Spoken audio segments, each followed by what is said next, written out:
200 Apache braves remained completely still astride their mounts, creating an immaculate formation outside Tobias Whitfield's stable. None stirred, none uttered a word. They simply waited. In that ominous quiet, every homesteader within. Miles understood that disaster had struck.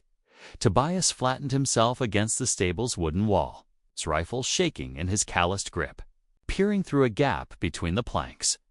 He observed them distinctly, war paint adorning their faces, spears glinting in the dawn light, gazes locked onto his land like hunters examining their quarry. His pulse pounded as one horrifying realization overwhelmed his thoughts. Emma's whereabouts remained unknown. His 8-year-old child had been amusing herself by the stream when he'd entered to examine the ailing young cow. That occurred merely 60 minutes earlier. Now she had vanished completely, and 200 of Kansas Territory's most dreaded fighters encircled his homestead as though protecting something holy. The chief warrior descended from his horse with slow, calculated movements. Even at a distance, Tobias observed the elaborate scarification across the man's torso. The hawk feathers braided through his dark locks. How the other fighters showed deference to his authority. This wasn't some random attack. This was someone significant, someone who commanded total reverence. Tobias dabbed perspiration from his brow, his thoughts racing through scenarios. Had they captured Emma? Was this some form of bargaining? Or were they merely awaiting the proper moment to reduce everything he'd constructed to ashes? The warrior began advancing toward the stable, each stride deliberate and intentional. His moccasins produced no noise on the compressed dirt. Behind him, the mounted fighters stayed motionless like sculptures hewn from stone and darkness. When the warrior halted exactly 20 feet from the stable entrance, Tobias felt his breathing stop. The man's penetrating gaze seemed to pierce the wooden barriers as though he knew precisely where Tobias concealed himself, exactly how frightened he was. Then the warrior performed an action that chilled Tobias's blood. He spoke in flawless English, his resonant voice carrying effortlessly through the morning atmosphere. Tobias Whitfield, I am Standing Eagle of the Mescalero Apache. We must speak. The reality that this warrior recognized his identity, knew exactly who he was, sent frost through Tobias's arteries. But what terrorized him more was Standing Eagle's tone. It wasn't menacing, it wasn't furious. It was something far more disturbing. It was respectful. Standing Eagle proceeded, his words careful and distinct. Your child accomplished something yesterday that my tribe has never witnessed from a white youngster, something that requires our consideration. Tobias felt reality shift around him. Whatever Emma had done, whatever innocent error his little girl had committed, it had somehow attracted the notice of one of the territory's most influential Apache chiefs. And now, with 200 fighters under his command, Standing Eagle had arrived to settle that obligation. But what could an 8-year-old possibly have done to warrant this kind of attention? And why did Standing Eagle sound as though he'd come to pay tribute rather than exact punishment? Tobias's hands trembled as he gripped his weapon tighter.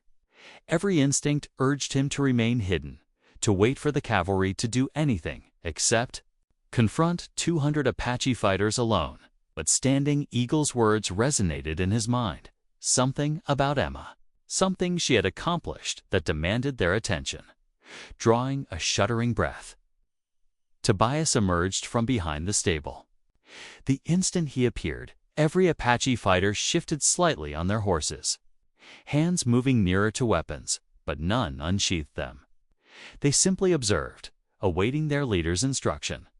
Standing Eagle examined Tobias with piercing dark eyes, noting his weathered clothing, his work-hardened hands.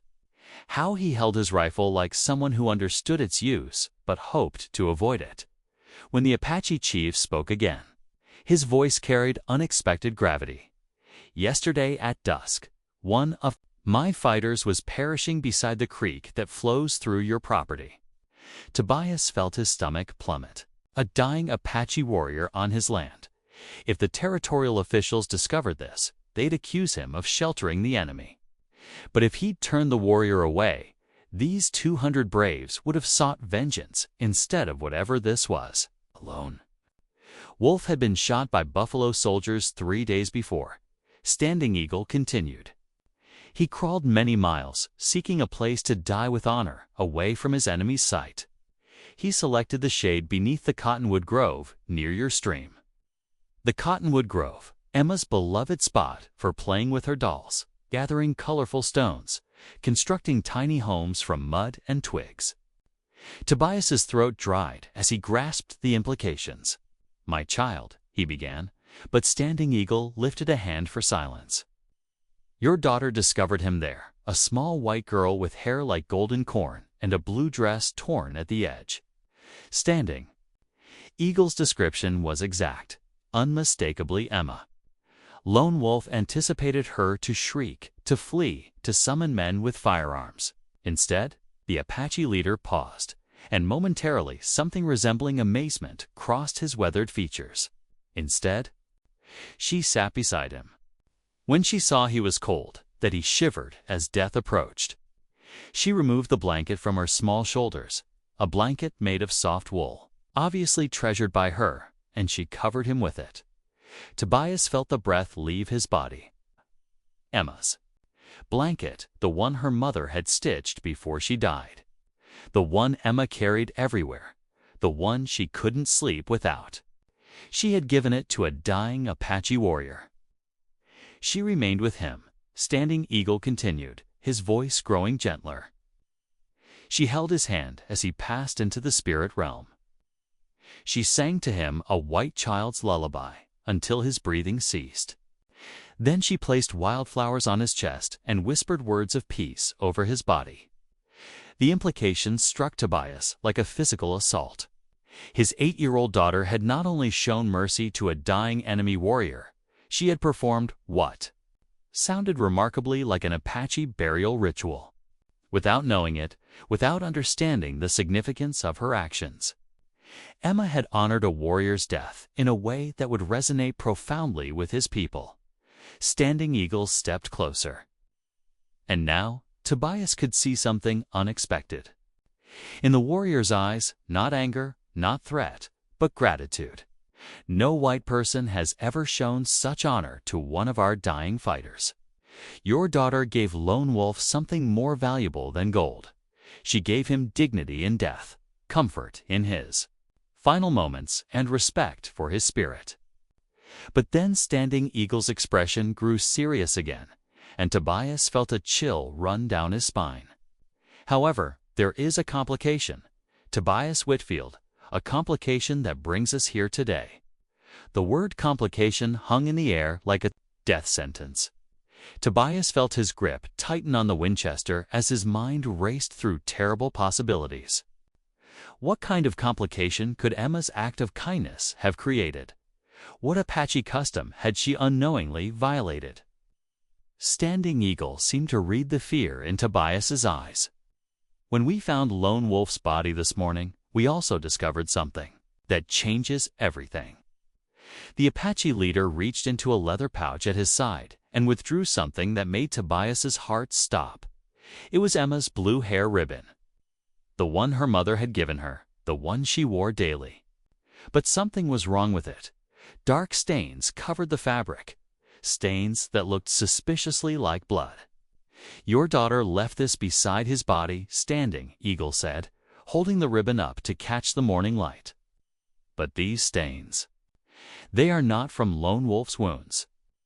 Terror flooded through Tobias as the implications became clear. The blood on Emma's ribbon meant she had been hurt, possibly severely. His little girl could be lying somewhere, injured or worse, and he'd spent the morning hiding in his stable instead of searching for her. "Where is she?" Tobias demanded, taking a step forward despite the 200 warriors surrounding them.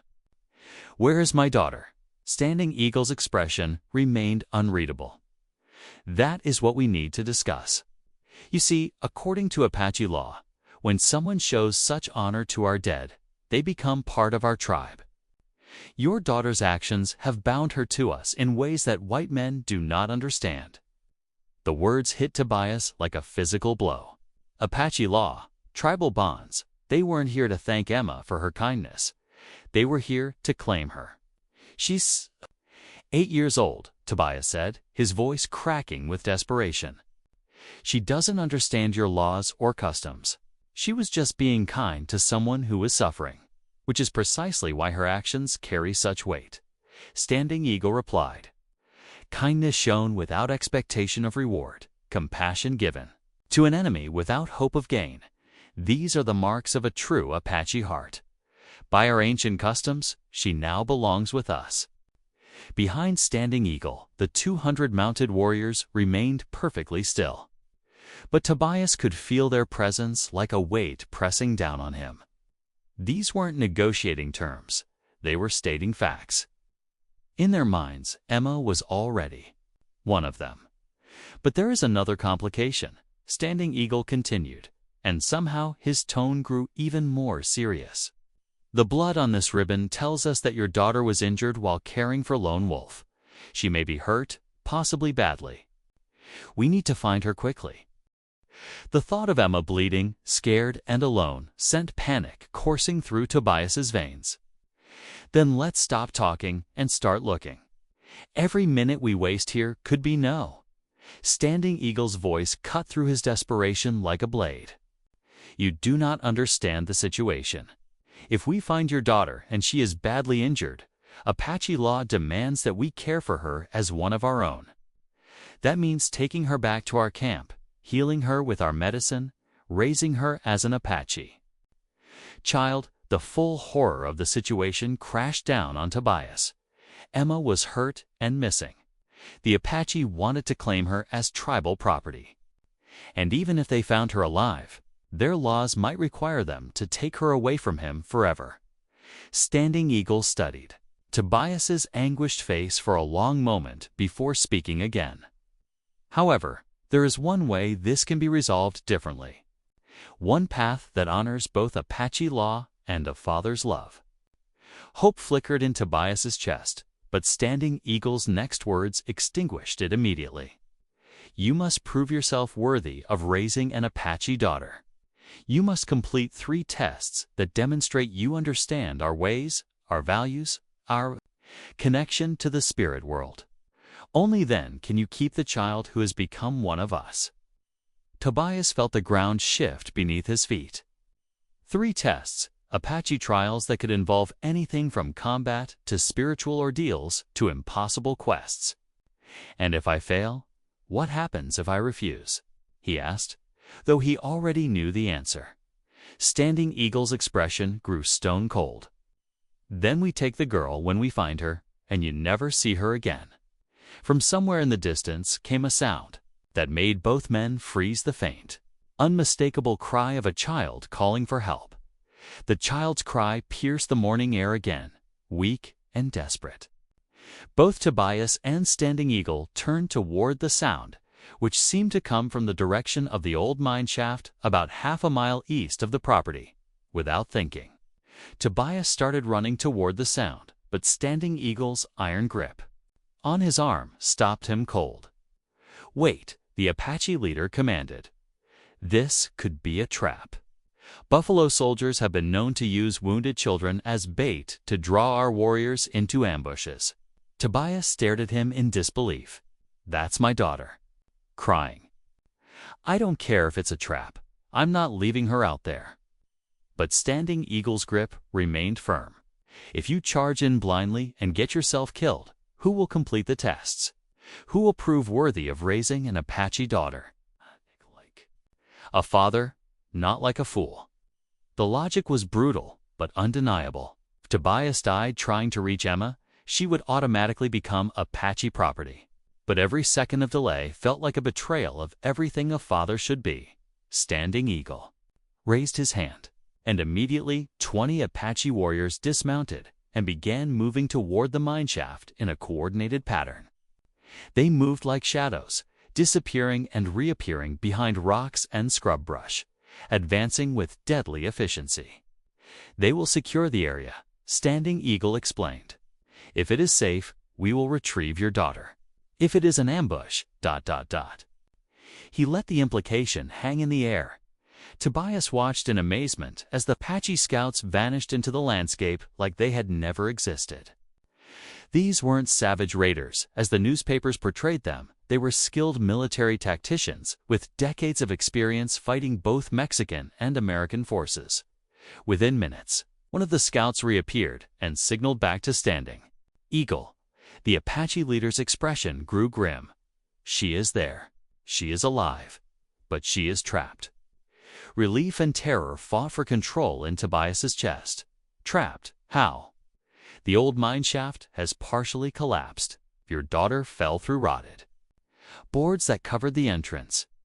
She is approximately 15 feet down, and loose rocks continue to fall around her. Any wrong movement could bring down the entire shaft. The situation was worse than Tobias had imagined. The old mine had been abandoned for years, its wooden supports rotting and unstable. If Emma had fallen through the covering boards, she was now trapped in what was essentially a death trap waiting to collapse. We need ropes, supports, something to shore up the shaft walls, Tobias said, his mind racing through rescue possibilities. But Standing Eagle shook his head. There is no time for such preparation. The scouts report that the remaining supports are failing. We have perhaps 20 minutes before the entire structure collapses and buries your daughter alive. The impossible choice crystallized in Tobias's mind. A hasty rescue attempt might trigger a complete cave-in and kill Emma instantly. But waiting for proper equipment would guarantee her death as the mineshaft crumbled around her. Standing Eagle studied Tobias's anguished face, then spoke with quiet intensity. This is your first test, Tobias Whitfield. Not the test I planned, but the test the spirits have given us. You must choose. Attempt an immediate rescue that risks killing your comatose, killing your daughter instantly, or trust Apache methods that you do not understand and may not believe in. What Apache method? Tobias demanded. Our medicine man, Silent Thunder, believes he can speak to the spirits of the mine. Ask them to hold the rock steady long enough for a rescue. But this requires absolute faith. Any doubt, any interference from you, and the spirits will not listen. Tobias felt his rational mind rebelling against the suggestion. Spirit communication. Talking to rocks. It sounded like superstition, like the kind of primitive beliefs that civilized men had moved beyond. But then Emma's voice drifted up from the mineshaft again. Weaker now, more frightened, and Tobias realized he was facing an impossible decision. Trust in Apache spiritual beliefs he didn't understand, or rely on conventional rescue methods that might not work in time. Standing Eagle's dark eyes bored into his. What is it worth to you, white man? Your daughter's life, or your pride? Tobias shut his eyes momentarily, grappling with everything he'd been taught about science, logic, and civilized reasoning. But when he opened them and heard Emma's faint voice calling Daddy from deep within the earth, all his rational convictions crumbled. Tell me what to do, he said quietly. Standing Eagle nodded with something that might have been respect. First, you must understand, Silent Thunder is not just our medicine man. He worked in these very mines 20 years ago, before the Apache Wars began. He knows every shaft, every support beam, every weak point in this entire mountain. Relief flooded through Tobias. This wasn't just spiritual mysticism. It was practical knowledge combined with Apache beliefs.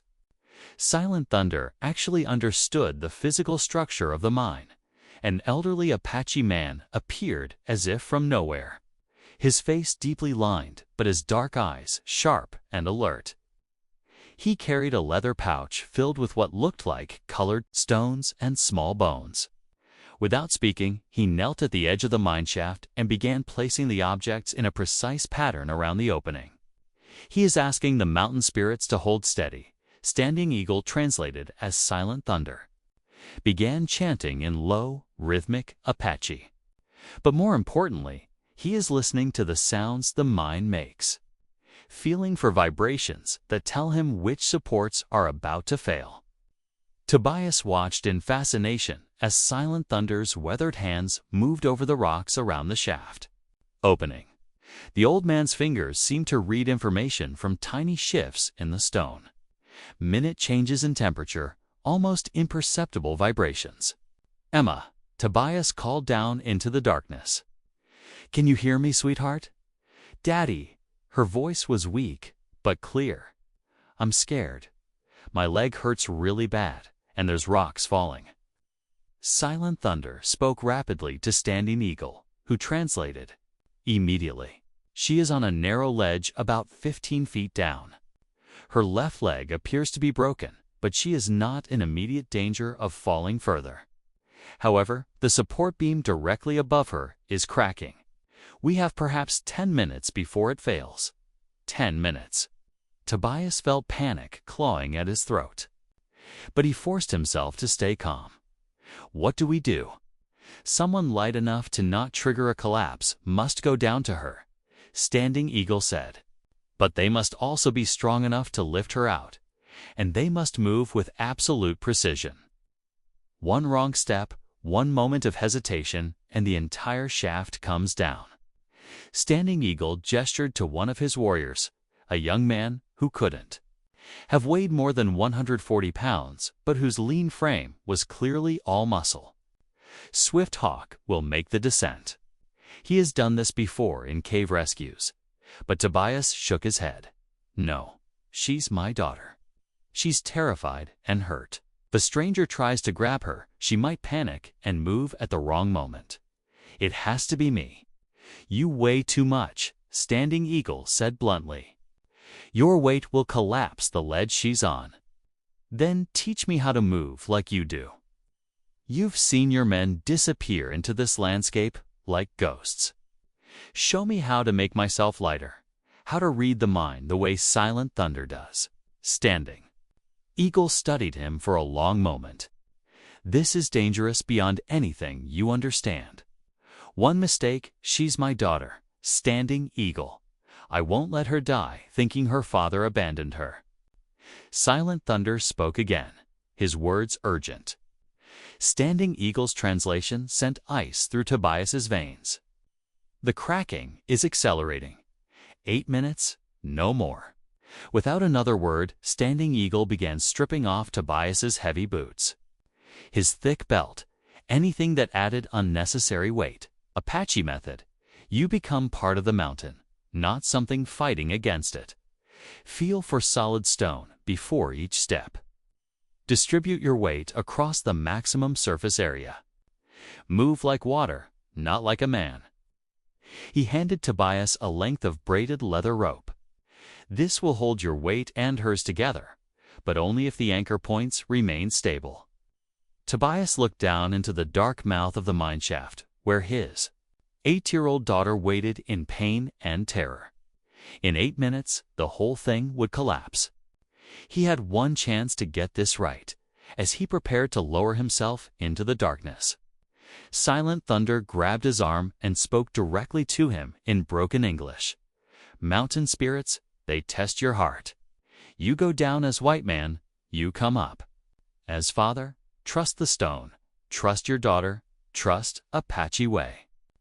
The descent. Tobias took his first step into the mine shaft and immediately felt the entire structure shudder around him. The tremor that ran through the mine shaft felt like the mountain itself was taking a breath. Tobias froze, his bare feet pressed against the wooden ladder rungs. Every muscle in his body tensed as he waited to see if his movement had triggered a collapse above him. Silent Thunder's chanting grew more intense, and somehow, impossibly, the groaning of stressed timber began. Too quiet. The old medicine man wasn't just performing ritual. He was using sound to monitor the structural integrity of every beam and support in real time. "Daddy." Emma's voice drifted up from below, small and frightened. I heard something breaking. Coming, sweetheart, Tobias called softly, forcing calm into his voice. Just stay very still for me, okay? Don't move anything except your mouth. He continued his descent, testing each rung before putting his full weight on it. Standing Eagle had been right. Moving like the Apache wasn't just about stealth. It was about understanding the environment around you. Feeling for weakness before it could kill you at 10 feet down. Tobias could finally see Emma in the dim light filtering from above. She was huddled on a narrow stone ledge, her left leg bent at an unnatural angle, her face streaked with tears and dirt. But she was alive, conscious, and looking up at him with desperate hope. "There's my brave girl," he whispered, continuing his careful descent. "You're doing so good, Emma. Just keep being brave for a few more minutes." The wooden support beam directly above her ledge was cracked down the middle, held together by what looked like nothing more than splinters and prayer. Tobias could see that any significant vibration would snap it completely, sending tons of rock down onto his daughter. When he reached her level, Tobias carefully positioned himself on the same ledge, distributing his weight as evenly as possible. Emma immediately tried to throw her arms around him, but he caught her gently, stopping her movement. "Easy, sweetheart. You have to be very careful about how we move. Your leg is hurt, and the mine isn't very stable." Emma nodded, tears streaming down her face. "It hurts really bad, Daddy. And I was so scared when the rocks started falling. I thought you wouldn't find me." "I will always find you," Tobias said, his voice thick with emotion. "No matter where you are, no matter how scared you get, Daddy will always come for you."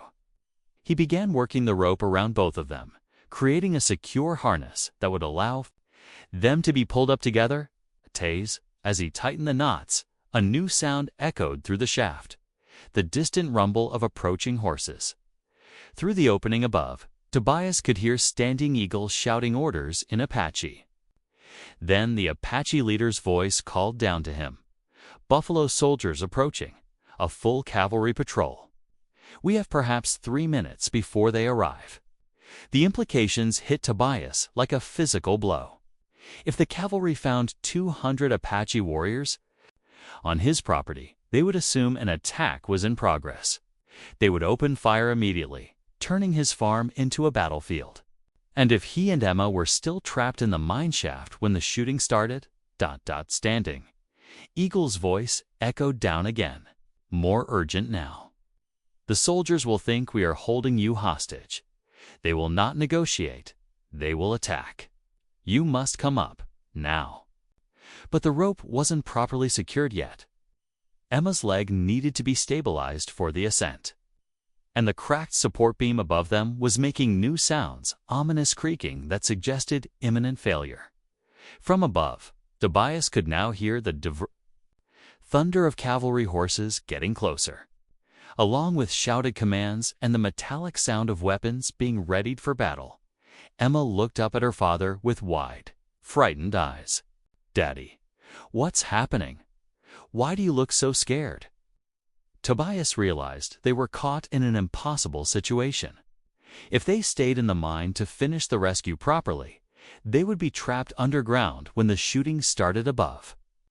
But if they rushed the ascent with an injured child and unstable supports, they could trigger the collapse that would kill them both. And somewhere above them, 200 Apache warriors were about to face a cavalry charge, while Standing Eagle tried to explain a situation that no army officer would ever believe. The sound of cavalry horses was getting louder, much louder. The cavalry patrol burst into view with military precision, 24 soldiers in blue uniforms, carbines at the ready, led by a young lieutenant whose face went white when he saw 200 Apache warriors arranged in perfect formation around the Whitfield farm. From his position, 15 feet underground, Tobias could hear everything through the mine shaft opening. The lieutenant's voice cracked with nervous authority as he shouted, "This is Lieutenant Morrison of the 5th Cavalry. Release your hostages immediately, or we will open fire. Standing Eagle's response was calm and measured, but Tobias could hear the tension underneath. We hold no hostages, soldier. We are here on a matter of honor, conducting a rescue. I see 200 armed Apache warriors surrounding a settler's property. Morrison shot back. That's called a siege. Where is Tobias Whitfield? Above them, the cracked support beam groaned ominously. Emma whimpered as small rocks tumbled past their ledge. They were running out of time on multiple fronts. Standing Eagle tried again. Whitfield is below ground with his injured daughter. We are helping with the rescue. No one has been harmed. But Tobias could hear the skepticism in Morrison's voice. Apache don't help white settlers, Chief. They raid them. You have 30 seconds to produce Whitfield alive, or my men start shooting. The absurdity of the situation would have been laughable if it weren't so deadly. Standing Eagle was telling the complete truth, but it was a truth so unprecedented that no cavalry officer would believe it. Apache warriors helping rescue a white child. Impossible. Tobias made a desperate decision. Emma, we're going up now. Hold on to me as tight as you can, but don't move your hurt leg. He began pulling on the rope, signaling to the Apache above to start the ascent. But as they rose from the ledge, Emma's broken leg bumped against the shaft wall. Her cry of pain echoed through the mine, and the vibration was enough. The cracked support beam snapped with a sound like thunder.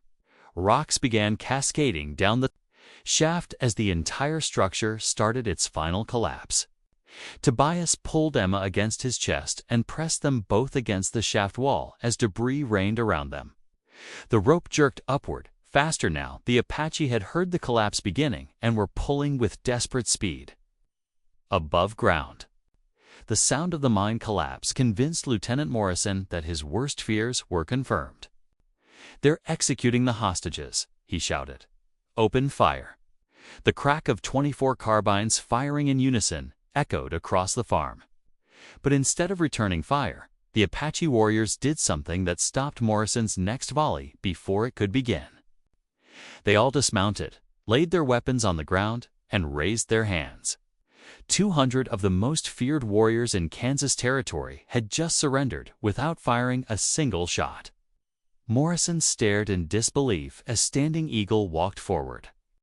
With his hands raised, speaking loudly enough for everyone to hear, "Hold your fire. A white man and his child are in that collapsing mine. We are trying to save them." At that moment, Tobias and Emma burst from the mine shaft opening, pulled by Apache ropes just as the entire structure caved in behind them. They rolled across the ground, coughing and covered in dust, but alive. Lieutenant Morrison's carbine wavered as he tried to process what he was seeing. The Apache warriors were surrounding a white man and child, but instead of harming them, they were checking for injuries, offering water, treating them like precious cargo. Standing Eagle helped Tobias to his feet, his voice carrying clearly across the farmyard. "Lieutenant Morrison, I present Tobias Whitfield and his daughter Emma, both alive and unharmed thanks to Apache intervention." Morrison lowered his weapon. Slowly, confusion replacing aggression on his young face. "I don't understand. Why would Apache warriors risk their lives to save white settlers?" Standing Eagle looked at Emma, who was clinging to her father despite her broken leg, then back at the lieutenant. "Because, soldier, this child showed honor to one of our dying warriors. She gave him dignity in death when she could have simply walked away." The lieutenant's eyes moved from the Apache warriors to the collapsed mine to Tobias and Emma, trying to make sense of a situation that defied everything he'd been taught about Indian relations. But Standing Eagle wasn't finished. However, this rescue was only the first test. According to Apache law, there are still 2 more challenges that Tobias Whitfield must face before this matter is resolved. Morrison's confusion deepened. What kind of challenges? Standing Eagle's dark eyes fixed on Tobias with unmistakable intensity. the kind that will determine whether a white man is worthy of raising an Apache daughter. The three tests. Lieutenant Morrison looked between the Apache warriors and Tobias with growing bewilderment. "I don't have time for Indian ceremonies. This is United States territory, and these Apache need to return to their reservation immediately." But Standing Eagle stepped forward, his voice carrying quiet authority. "Lieutenant, your government recognizes Apache tribal law in matters involving our people. This child became one of us through her actions. The law must be fulfilled." Morrison's hand moved toward his sidearm, but Tobias surprised everyone by speaking up. "Let him finish his tests, Lieutenant. My daughter showed kindness to a dying man, and these warriors risked their lives to save her from that mine. The least I can do is hear them out." Standing Eagle nodded with respect. "The second test is this. You must demonstrate that you understand the value of sacrifice. When your daughter gave her blanket to Lone Wolf, she sacrificed her most precious possession for someone else's comfort. Can you do the same?" Tobias frowned. "What do you want me to sacrifice?" "This farm. This land that you have worked so hard to build. Sign it over to the Apache, and we will know that you truly understand what your daughter did." The request hit Tobias like a physical blow. This farm was everything: his livelihood, his future, Emma's inheritance. It represented years of backbreaking work, every dollar he'd ever saved, every dream he'd built for his daughter's future. Lieutenant Morrison stepped forward angrily. "Now see here, you can't just demand someone's property." But Tobias was staring at Emma, who was watching him with absolute trust despite her pain. She had given away her most treasured possession without a second thought. Could he do any less? "If I sign over the farm," Tobias said slowly, "where will Emma and I live? How will I provide for her?" Standing Eagle's expression revealed nothing. "That is not our concern. You asked to prove yourself worthy. This is the price." The farmyard fell silent, except for the wind rustling through the cottonwood trees. 200 Apache warriors watched. 24 cavalry soldiers waited, and Emma looked up at her father with complete faith that he would make the right choice. Tobias closed his eyes for a moment, thinking of his wife's dreams for this place, of the years he'd spent building something lasting. Then he opened them and looked at his daughter, alive, safe, and trusting him completely. "Where do I sign?" Standing Eagle studied him for a long moment, then did something unexpected. He smiled. "You do not sign anything, Tobias Whitfield. This was the test, not whether you would sacrifice your property, but whether you would choose your daughter's honor over your own comfort. You have passed." Relief flooded through Tobias, but Standing Eagle wasn't finished.